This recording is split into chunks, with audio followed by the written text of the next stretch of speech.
tribute to Lubavitch of Scotland as it celebrates its 43rd anniversary. As Lubavitch of Scotland celebrates its 43rd anniversary, let us take a moment to reflect on its accomplishments and the contribution it has made to the life of Scottish Jewry. It all began in 1969 when my father, Chaim Jacobs of London, then engaged to his bride, my mother, Sarah Eskovitz from Manchester, were approached by the Lubavitch UK head office to set up its first branch of Lubavitch Foundation outside of London and Manchester. Upon notifying the Lubavitcher Rebbe, Rabbi Menachem Schneerson, of his various options, the Rebbe told my father that Glasgow, Scotland, was to be his location of shlichus, spiritual outreach. And so a few months later, in October of that year, my father arrived in Glasgow before his wedding to make plans to set up their first centre and to make initial contact with the local community. 2 weeks after their marriage in December, my parents left their respective families and set up the first Lubavitch Centre in Scotland. Not used to seeing Hasidim or even rabbis with black coats and full beards, my father was hired by the then Rabbi of Giffnock Shul, Jeremy Rosen, as youth rabbi and cheder teacher. It wasn't long before my mother was teaching in the Shul's nursery school and began her own private Hebrew teaching, which led to the foundation of their cheder, which taught almost 200 children each week during the 70s, 80s and 90s, and still continues to educate almost 50 children weekly. Told by the Rebbe that his role was to do whatever was needed to be done to further Jewish education and commitment within Scotland, Lubavitch founded its first day camp in July of 1970. Eventually, over 150 children attended each summer, and this was the first British Lubavitch day camp to bring over its staff from the United States of America. As well as the cheder and the day camp, by the late 70s, Lubavitch ran 3 separate nurseries in different areas, catering for the large Jewish population of almost 15,000 Jews at that time. Recognition was given by the local council when the local MP came personally to visit, and later in 1975, the convener of Renfrew County's council recognized their efforts and awarded them a plaque for their work in education.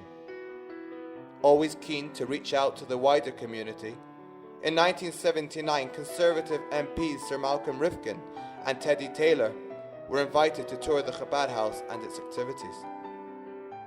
Adult classes, counseling, hospitality, prison visits, youth and teenage discussion groups, and single events were all organized in order to fight assimilation, which my father warned the community would shrink their numbers unless a solution could be found to combat it. Not ready to hear his message, his warnings fell on deaf ears, and he set out himself to do all he could to care for the spiritual and physical needs of Scottish Jewry. Whilst shuls amalgamated and organizations closed down, Lubavitch of Scotland has expanded. Just over 10 years ago, in 2002, my eldest brother, Rabbi Mendel, who at that time had just married his wife Cyril, both formally joined the team and set up Scotland's second Lubavitch branch. It was then that the first ever Lubavitch Shul was set up in Scotland, Shul in the Park, and like my father, Rabbi Mendel has set out to reach out to Jews of all backgrounds and persuasions, and in a manner of love, both he and Cyril educate the young and the old alike. Cyril's weekly discussion groups for the younger women of the community have been well supported, and her role in entertaining and nurturing the many different types of Jews who attend their shul and home for hospitality is appreciated by all. In September of 2008, the third branch of Lubavitch in Scotland was opened when Rabbi Pinney and Gitty Weinman arrived in Edinburgh to form Chabad on campus, looking after the Jewish students in that area. Their efforts within the student and wider Jewish community have been felt, and the large numbers attending their classes and programs is a testament to their work, as is the large participation each year at the public Hanukkah menorah lighting, where over 100 people joined last year alone. So, while synagogue membership in Glasgow may be less than 2,000, both my father and brother believe there is some 5,000 Jews within Glasgow, and their database of some 3,000 receive regular mailings and festival guides several times a year. For many, this is their only connection to Judaism. Mendel believes that whilst the makeup of the community may have changed, rabbis today need to work harder in order to bring people back into the community. One can no longer just expect people to turn up to Shul during the week or even on Shabbos and festivals. Mendel picks the teenagers up and takes them to school following the service during the week, and his popular after minyan breakfast ensures his Shul draws more than a minyan each day. It's the visits and personal touch which people appreciate, not the nostalgia of old family ties.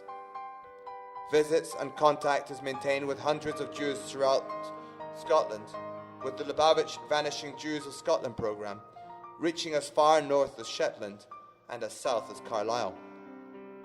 Only 5 years ago, my parents opened Scotland's only Glatt kosher and Shomer Shabbos fully supervised kosher restaurant, L'Chaim's, which is run by my mother. Today, it opens twice a week for the general public, but this 5-star gourmet restaurant has become a popular venue for simchas and other events. During the summer, when large influxes of tourists arrive in Scotland, the restaurant is fully booked every night. Over the last 43 years, the face of Scotland's Jewish community has changed. But my father has always believed that you must live with the times and diversify to the needs of the community at hand. Never been one to shy away from sticking his neck out for what he believed in, my father has always supported the local community when realizing his dreams. Instrumental in the building of the local Glasgow mikveh, and then again raising funds for its refurbishment in the early 1990s, he managed to arrange for the chief rabbi to unveil the plaque at the reopening ceremony during his first visit to Glasgow as chief rabbi, when he came up to open the newly refurbished Chabad house in Giffnock. Throughout the years, he has been an advocate for kashrus and has done more than anyone to further the supply and choice of kosher products being available within Scotland. Initially, he shomered his own milk each week before managing to organise refrigerated vans to come up from Manchester, ensuring that supervised milk is always available. Never settling for second best, he has ensured that the level of kashrus he eats and serves is the same as is upheld by Lubavitch worldwide, and his annual kosher exhibition attracted some 500 people last year. It has not always been easy. In 1982, my parents felt the pressure of their struggles to educate their children and requested permission from the Rebbe to leave. The Rebbe told them that they had to stay, and that by doing so, they would inspire others to do the same, and that they would be blessed to raise children with a deep-rooted Hasidic feeling. Today, both of these blessings have since been fulfilled, and many have been inspired by their selfless sacrifice. Ask anyone of the Lubavitch of Scotland's team what they think faces the Jews of Scotland of tomorrow, and they will tell you that they do not know.